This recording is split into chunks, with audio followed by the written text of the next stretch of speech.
Muy buenos días a todos. Ya a esta hora, señores, lo que queda es agradecer por la invitación y la oportunidad.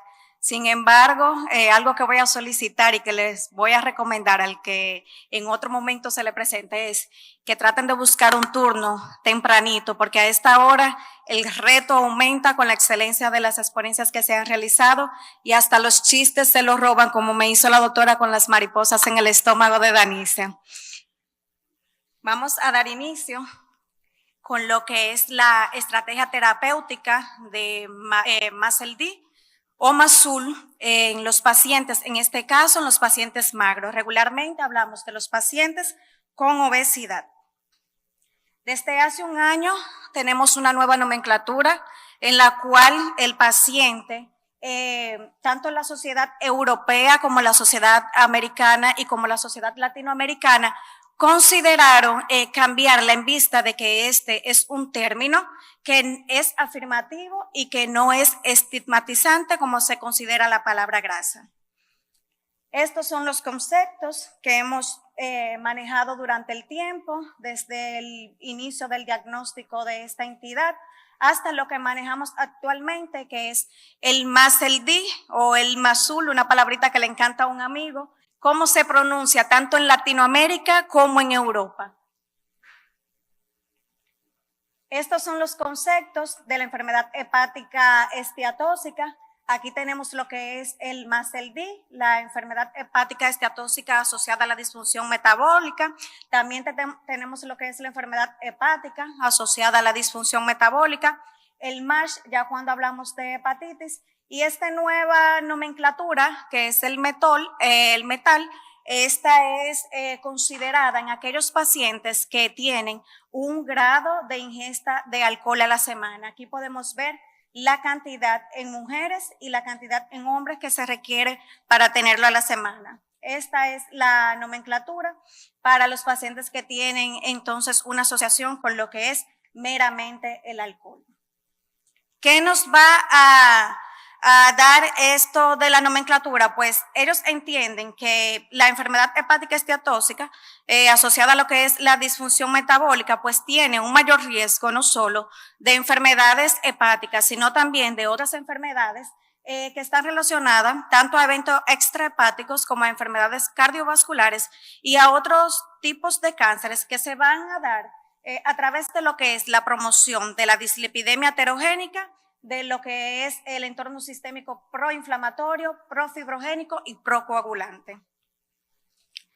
En definitiva, para definir lo que es la enfermedad hepática esteatóxica asociada a la disfunción metabólica, pues esta nos vamos a quedar con el concepto de que es una condición caracterizada por la presencia de esteatosis hepática detectada por técnicas de imágenes, biomarcadores sanguíneos, score, histología hepática y que están asociados a los factores de riesgo como diabetes, obesidad, sobrepeso, independientemente de la ingesta de alcohol que tenga el paciente o de la exclusión de otras etiologías de enfermedad hepática crónica que hasta ahora eran necesarias para hacer el diagnóstico.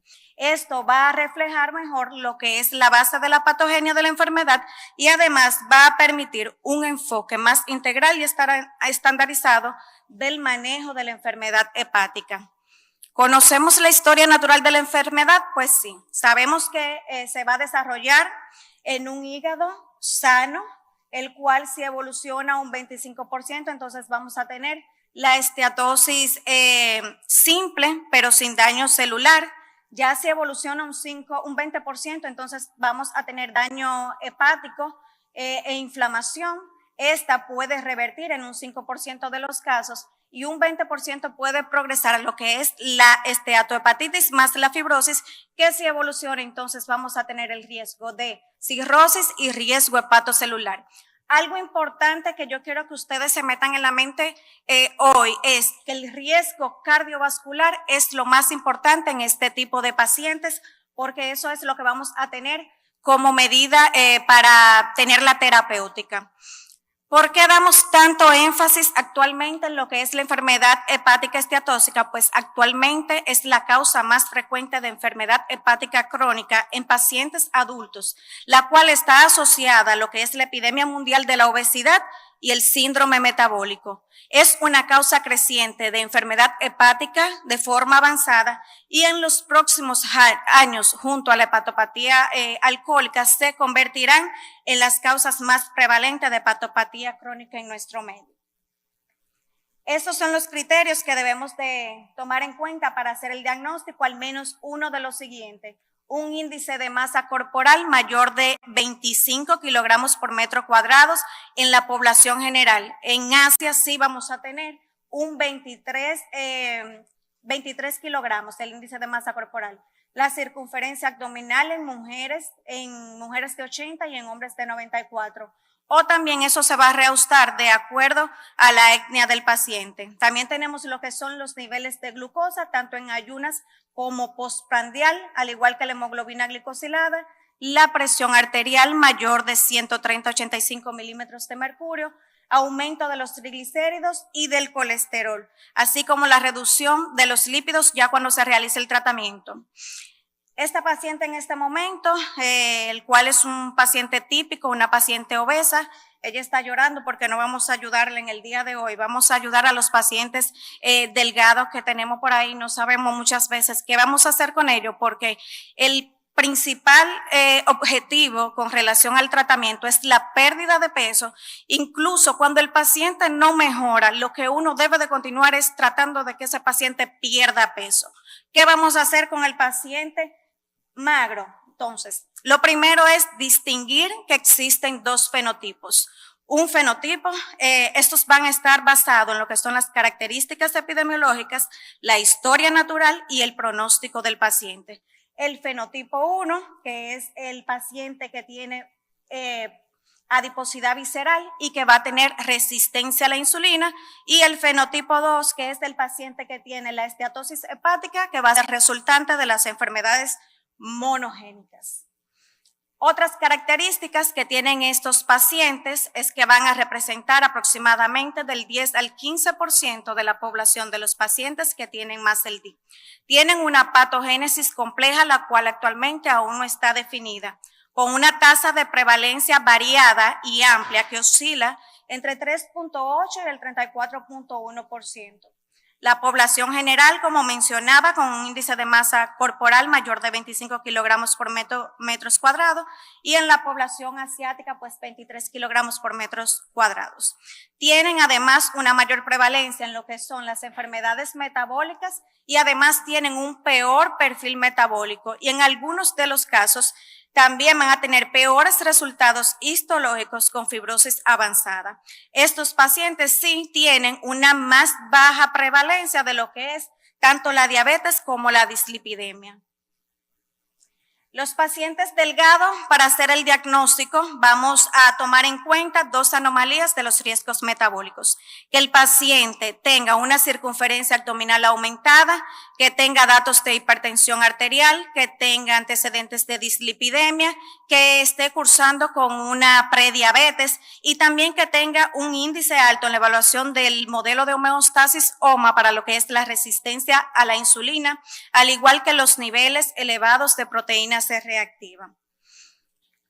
Además de esto, que ya tomamos en cuenta en la evaluación del paciente, lo recomendable y lo ideal en primera instancia es la realización del FIT-4 para tener el diagnóstico. Si este se reporta menor de 1.3, pues el paciente lo que se va a realizar es repetir cada 1 o 2 años. Ya si tenemos unos valores mayor de 1.3, vamos a realizar lo que es la elastografía hepática. El diagnóstico, además de las técnicas de imagen, como mencionaba, aparte de la elastografía, tenemos la sonografía abdominal, una buena técnica, así que aquí vamos a tener en cuenta que la grasa la vamos a visualizar ya cuando se encuentra a partir de un 30% y que va a ser observador dependiente. Con relación al FibroScan, tenemos lo que es el parámetro de atenuación controlada que lo va a medir junto a la fibrosis hepática, el cual la vamos a observar ya cuando está a partir de un 5%. Este lo vamos a realizar cada un año en los pacientes que reportan un grado de fibrosis mayor de 3 y cada 3 años cuando ya los pacientes se encuentran en fases iniciales. El método de elección, que es la elastografía por resonancia magnética, pero que actualmente no tenemos disponible en nuestras manos. En cuanto al pronóstico y los resultados de Maseldit en pacientes no obesos, estos pacientes, que son los pacientes magros, tienen un mejor perfil metabólico y características clínicas que los pacientes que tienen sobrepeso u obesidad, con una tasa de mortalidad incluso más alta, pero es recordando que está mayormente asociado a lo que son los eventos y a las enfermedades cardiovasculares que independientemente de todas las condiciones y las complicaciones, es la causa de mortalidad más frecuente en ambos tipos de paciente. También van a tener una progresión más rápida a la enfermedad hepática de forma avanzada. Con relación al tratamiento, el objetivo con estos pacientes es mejorar el perfil metabólico con la resolución de la esteatosis hepática y la regresión de la fibrosis.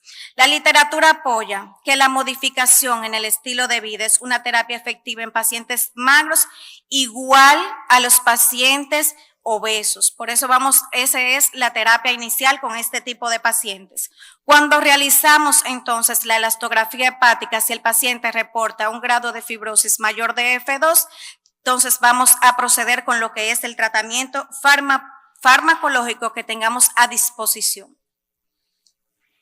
Como decía, la intervención dietética y la modificación del estilo de vida constituyen el pilar.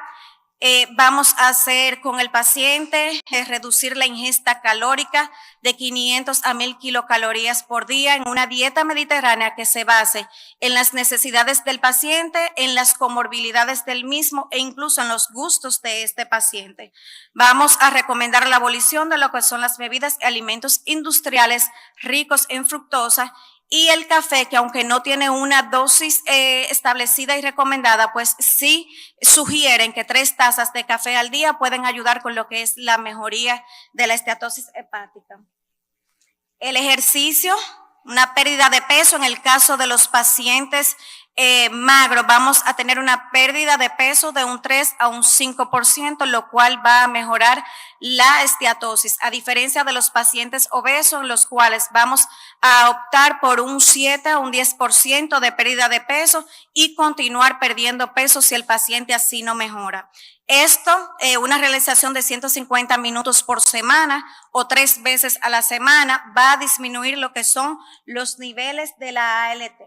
Abstinencia de alcohol en los pacientes, vacunas contra virus de la hepatitis A y virus de la hepatitis B, en el caso de que no existe evidencia serológica para las mismas, y si se pierde peso y las transaminasas séricas no mejoran, pues vamos a continuar perdiendo peso.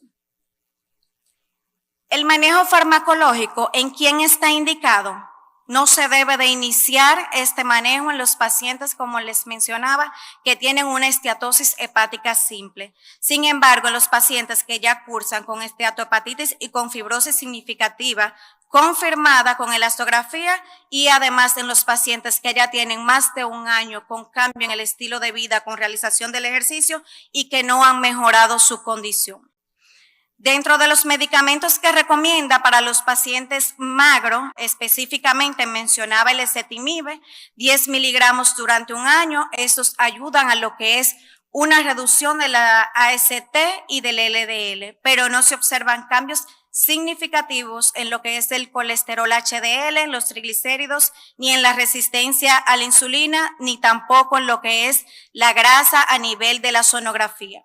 Los simbióticos, aquí con un signo de interrogación, pues ellos recomienda que se pudieran utilizar en vista de que en la etiología o en la fisiopatología también puede interferir lo que es la disbiosis intestinal. Y el pemafibrato, que es un modulador selectivo del receptor alfa activado por el proliferador de preoxisona, a una dosis de 0.1 miligramos 2 veces al día, está asociado con lo que es la disminución de la ALT.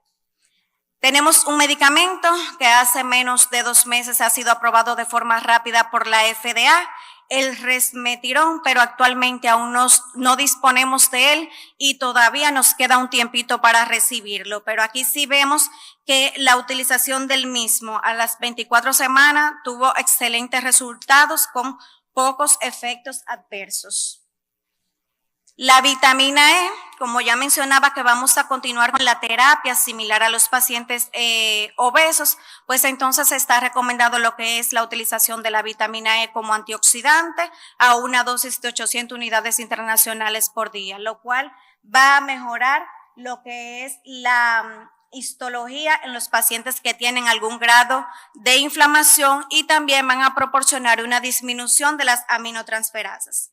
No se recomienda la vitamina E en los pacientes que tienen una esteatohepatitis y que son diabéticos, que no tienen biopsia, que tienen alguna cirrosis o que tengan una cirrosis criptogénica, pero esto es debido a que este grupo de pacientes no tienen una alta tasa de estudios que puedan confirmar que el medicamento se pueda utilizar.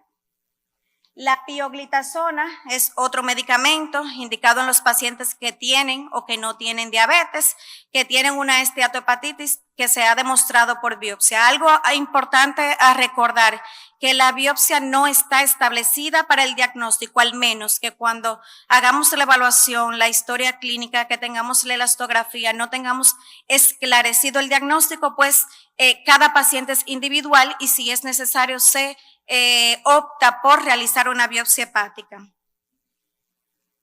El omega 3, mejora lo que es la esteatosis hepática y los niveles de la AST. Sin embargo, tampoco existe una dosis óptima, por lo que se recomienda principalmente que los pacientes prefieran ingerir alimentos que estén ricos en omega 3 y en el caso de que exista hipertrigliceridemia, pues también se puede recomendar, pero es para disminuir esta. Los análogos del péptido 1, similar al glucagón como la liraglutide, se ha asociado a una mayor resolución de la enfermedad hepática, a una menor progresión de la fibrosis, a una mayor pérdida de peso, a una dosis de 1.8 miligramos por día de forma subcutánea, una vez al día durante 48 semanas. Estas son otras terapias que aún la tenemos en alternativas futuras, que es el ácido obeticólico y el elafibranor, a una dosis de 120 miligramos por día, pero que tampoco lo tenemos disponible. Recordar que mencionaba que lo importante es trabajar con lo que tenemos a mano. ¿Tienen los pacientes con MASLD o MASLD un mayor riesgo de desarrollar enfermedad cardiovascular? Sí, se los dije al inicio que esto era lo que quería que nos lleváramos a casa, que hay que identificar los riesgos cardiovasculares que tiene el paciente magro porque hay que orientarse y definirse a tratar esas causas en ese paciente, que es lo principal. Se debe recomendar o se deben seguir las recomendaciones de las guías cardiovasculares con estudios de perfil lipídico, de glucosa, de insulina, determinación de la presión y electrocardiograma. Las estatinas se pueden utilizar, pero es para tratar la dislipidemia y se debe de evitar en los pacientes que tienen cirrosis descompensada.